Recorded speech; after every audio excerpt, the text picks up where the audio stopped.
Hi everyone, welcome back to another video from Crypto Basics.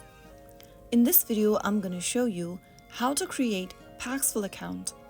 If you are trying to create a new account on Paxful, first of all go visit paxful.com on a web browser, or you can also open up the Paxful mobile app on your mobile device. Once you end up in this page, tap on the Create Account button to start up with your account creation. On the next page, type in an email address you would like to use in order to create an account. After you do that, click on Next, and on the next page, create a password for your account. While creating a password, make sure to use at least 6 characters, include a symbol, an uppercase letter, a lowercase letter, and one number. Re-enter the password once again in the next field, and finally click on the Next button at the bottom.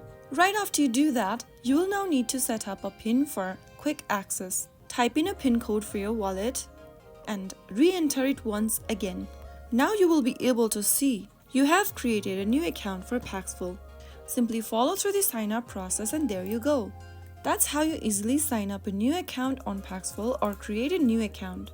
I hope the tutorial was helpful to you. If it was, go ahead and give us a thumbs up. Don't forget to subscribe to our channel by hitting that subscribe button. Press the bell icon so that you'll never miss another upcoming upload from us. I will be back again in the next episode. Thanks.